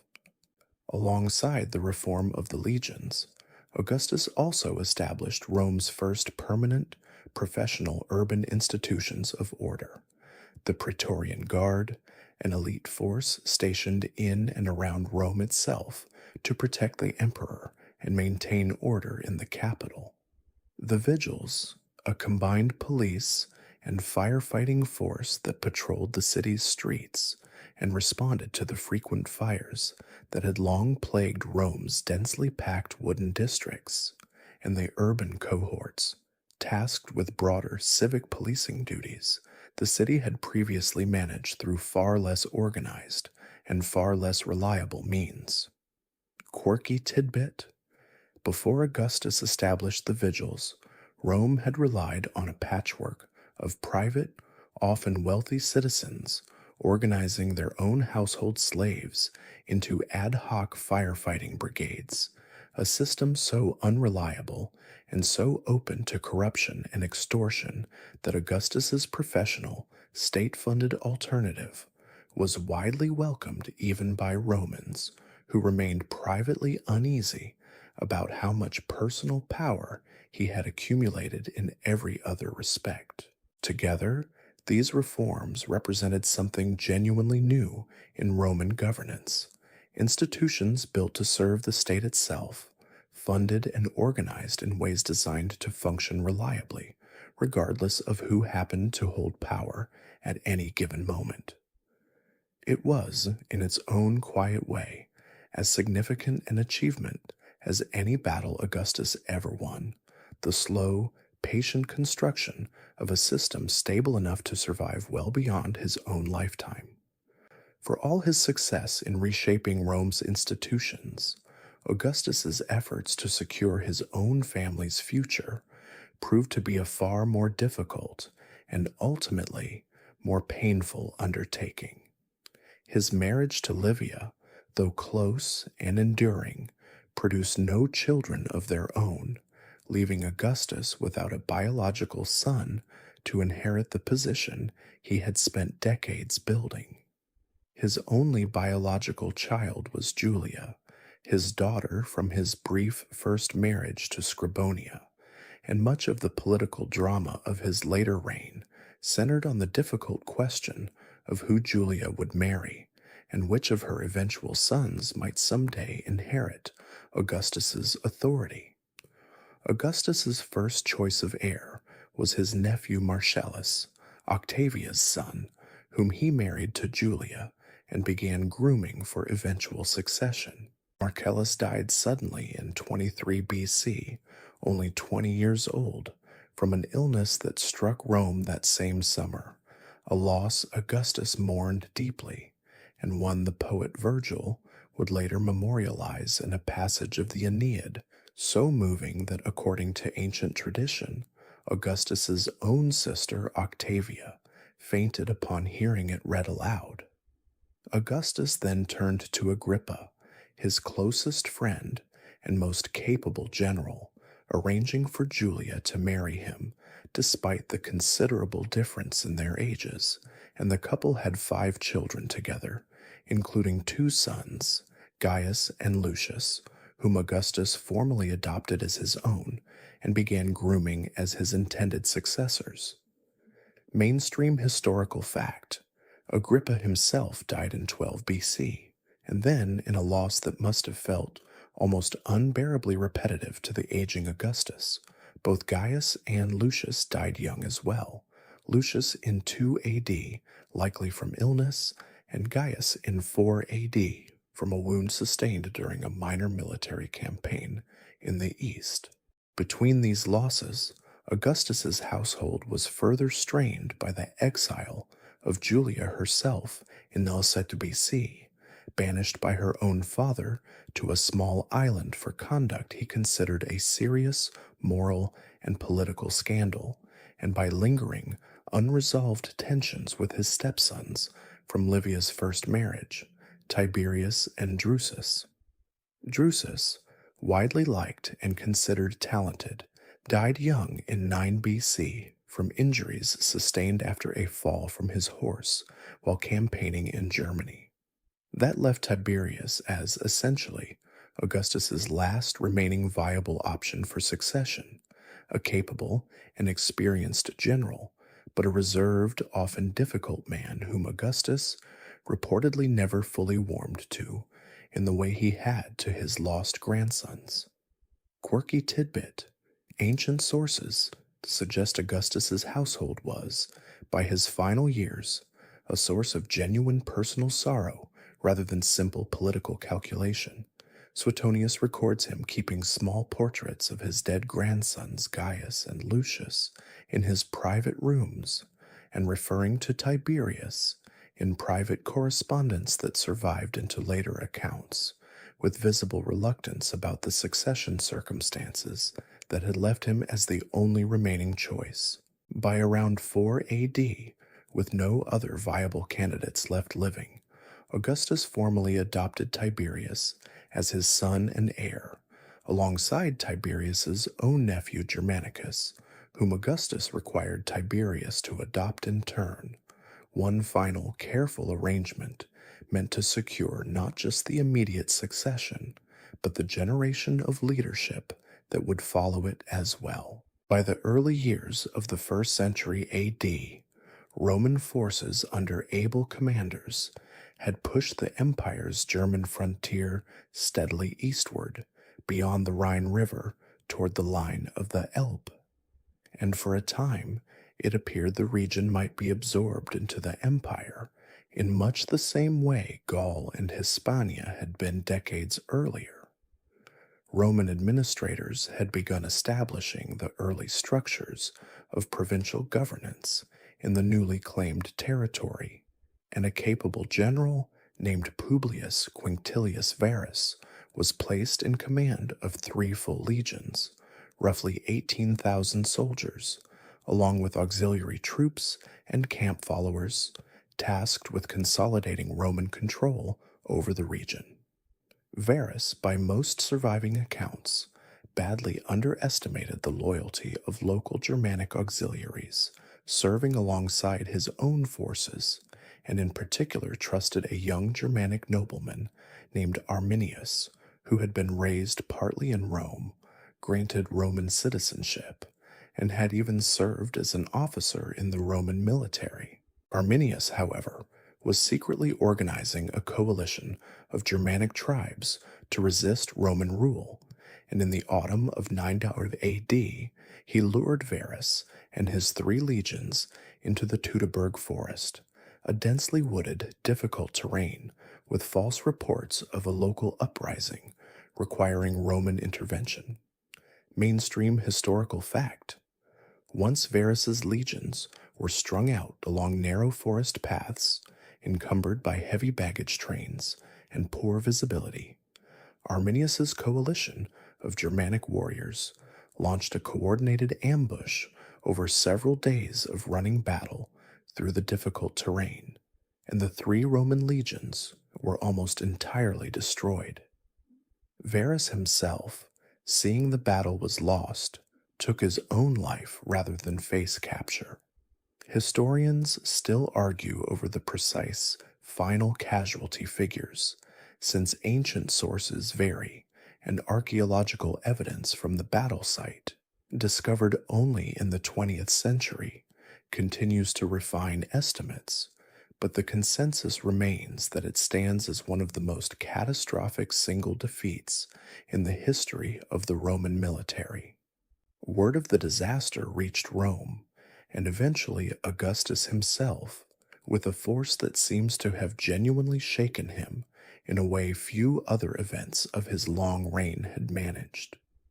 The historian Suetonius records that Augustus, in the aftermath, would sometimes go weeks without shaving or cutting his hair, in the traditional Roman manner of extended mourning, and that he was heard, on more than one occasion, striking his head against a doorframe in his palace and crying out, "Quintilius Varus, give me back my legions," a line historians generally accept as at least broadly reflecting genuine contemporary report, even if the exact wording may have been polished somewhat in the retelling. The 3 destroyed legions' numbers, 6 centimes et 6 and 9 ties, were never reconstituted in Roman military history afterward, their designations permanently retired as a mark of the disaster's severity. More consequentially, Rome largely abandoned its ambitions of absorbing Germany east of the Rhine as a fully governed province, pulling its frontier back to the river itself, where it would remain, with only occasional and temporary adjustment, for the remainder of the empire's existence in the West.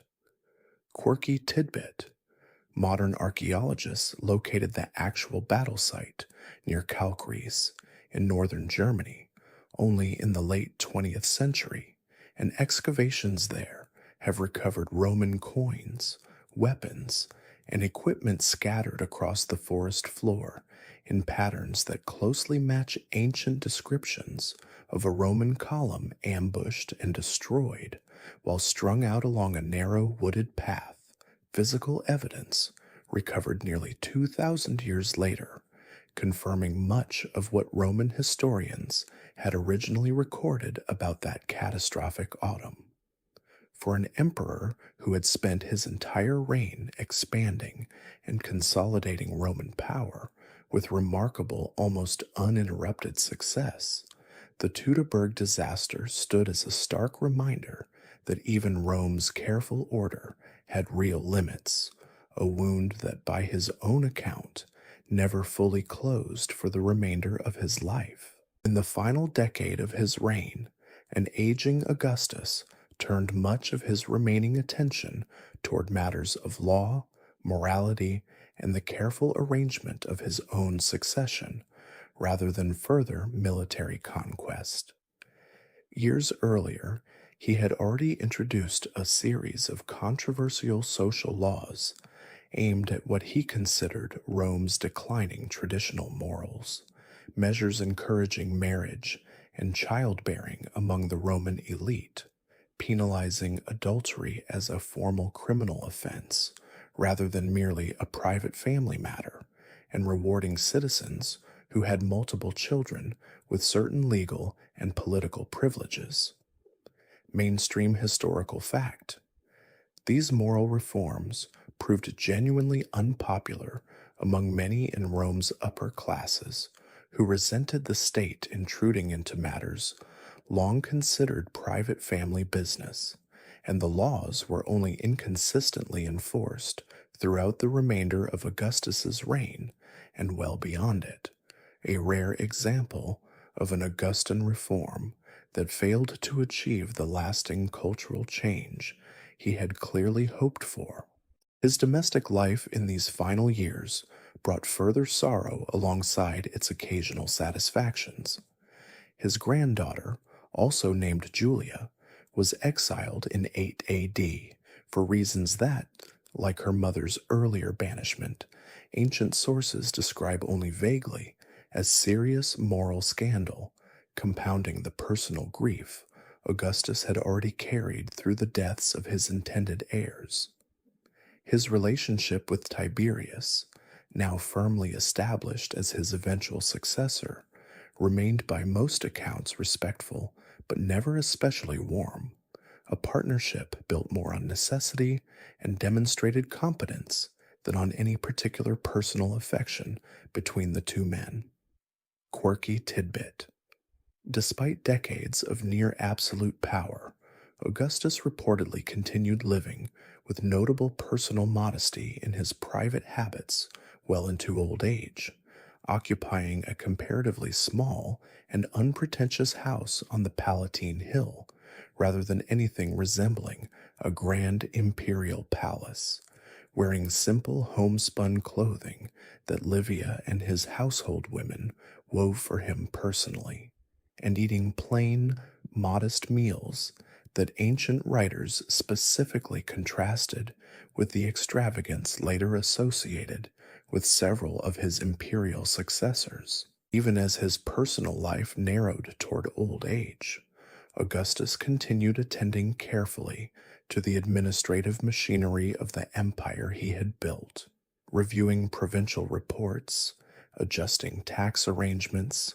and, in what would prove to be one of his final and most significant acts, compiling a formal account of his own life's achievements, later inscribed on bronze pillars outside his mausoleum and known to history as the Res Gestae Divi Augusti, the deeds of the divine Augustus.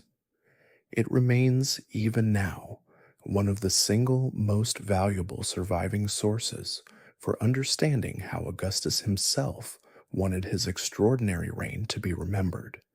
A carefully composed, first-person account of victories won, temples built, and peace restored, written by a man well aware that the story he told about his own life would likely outlast every other record of it.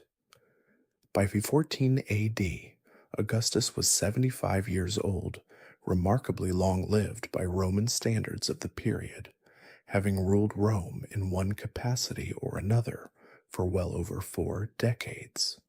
What remained as that final year began was simply the last quiet act of a very long life. In the summer of 14 AD, Augustus set out from Rome on what began as a routine journey to the Italian coastal region of Campania, accompanying Tiberius partway on a mission north before continuing on with a small group of companions to the island of Capri, where he reportedly enjoyed spending time in his final years.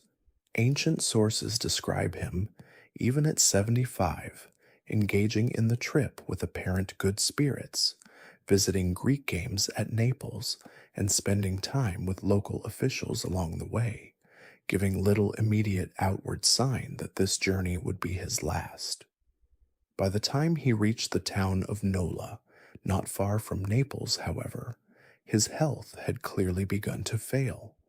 Mainstream historical fact: Augustus died at Nola on the 19th of August, 14 AD, with Livia at his side, having reigned as Rome's first citizen for just over 4 decades since the settlement of 27 BC, and considerably longer still if measured from his first assumption of real political power in the chaotic years immediately following Julius Caesar's assassination.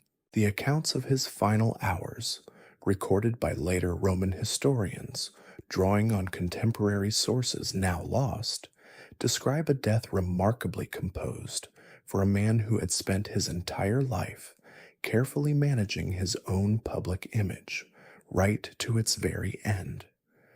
Suetonius records that Augustus called for a mirror shortly before he died and had his hair carefully arranged, then asked those gathered around him whether he had, in his own words, played the comedy of life well, a reference to the traditional closing line spoken by actors at the end of a Roman theatrical performance, asking the audience for their applause.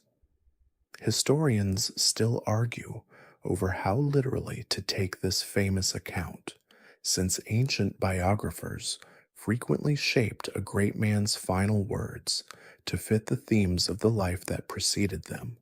But the anecdote has endured for 2,000 years, precisely because it captures something genuinely characteristic about Augustus, a man who had spent his entire career as a supremely careful performer of Roman political theater, staying in character to the very last moment.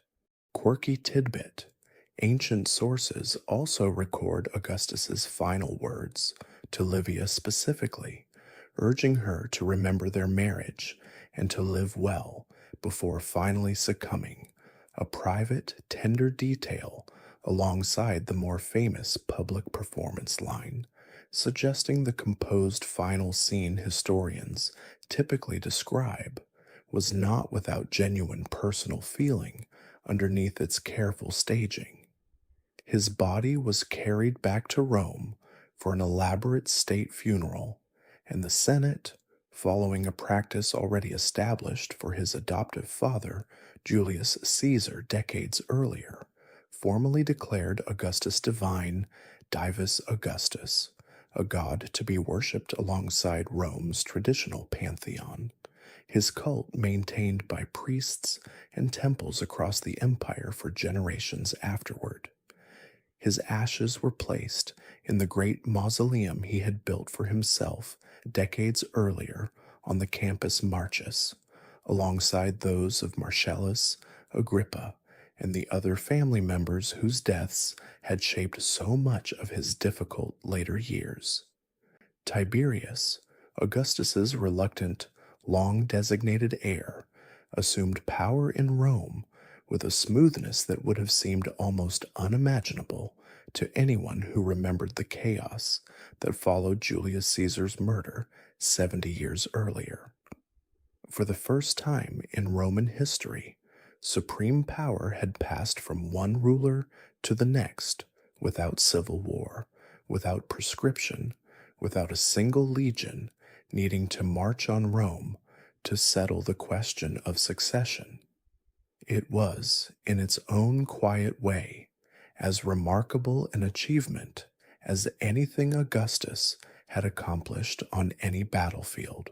The Rome that Tiberius inherited in 14 AD bore almost no resemblance to the exhausted, war-torn republic Octavian had first returned to as an 18-year-old boy, 77 years earlier.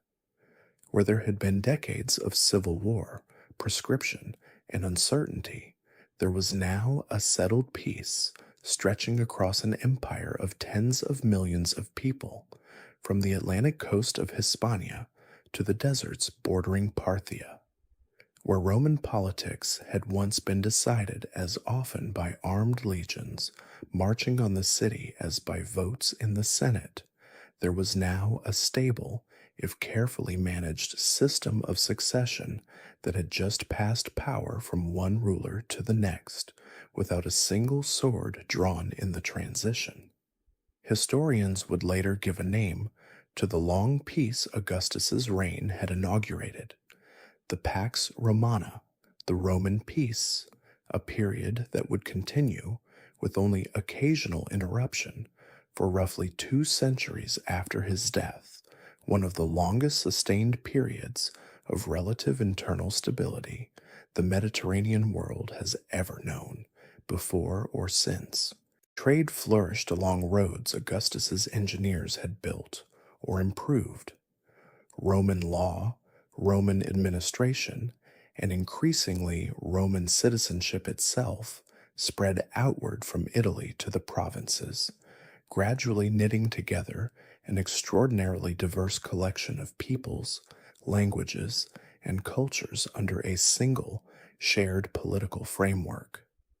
Mainstream historical fact: the system of government Augustus established, the Principate, would continue in its essential form for roughly 3 centuries after his death, adjusted and reshaped by successive emperors, but never fundamentally abandoned, until the much later structural reforms of the 3rd and 4th centuries AD began transforming the Roman state into something closer to an openly acknowledged monarchy.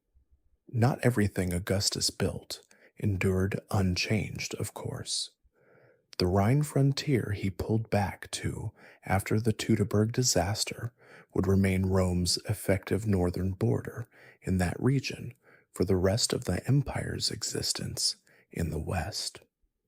Some of his moral and social legislation faded quietly out of practical enforcement within a generation or 2 of his death, and the delicate balance he had struck between republican appearance and monarchical reality would, under some of his less careful successors in the decades that followed, tilt increasingly and openly toward outright autocracy, shedding much of the studied modesty Augustus himself had always insisted upon. But the fundamental transformation he achieved proved remarkably durable.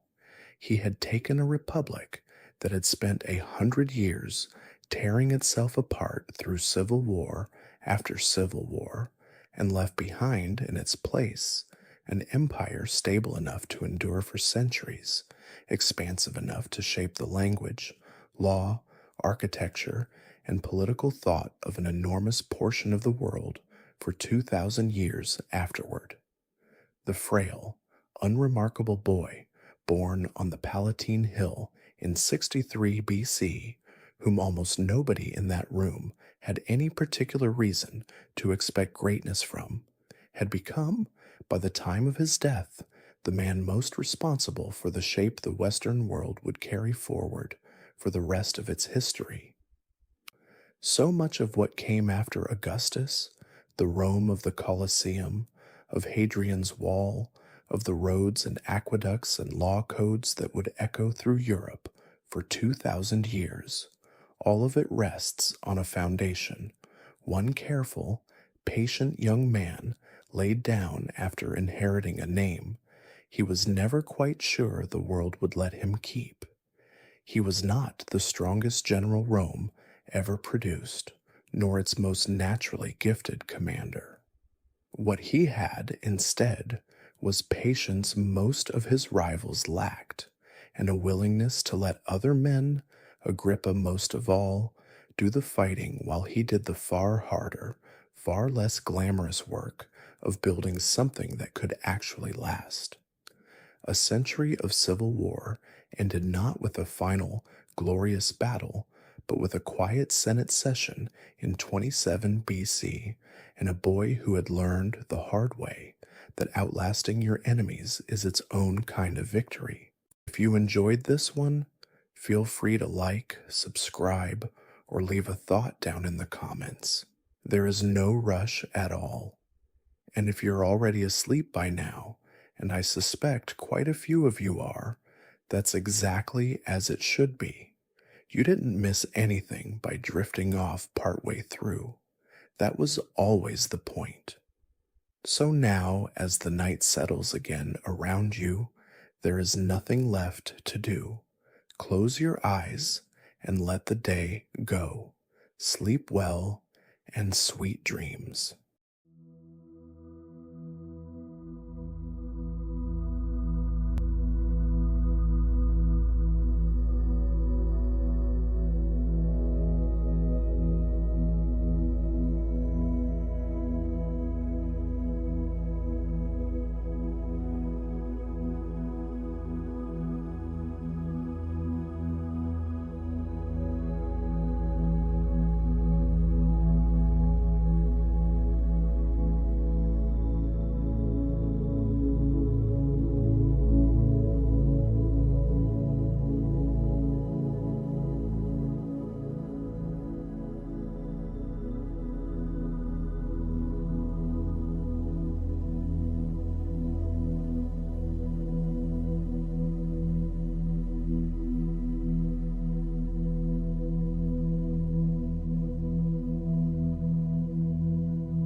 you.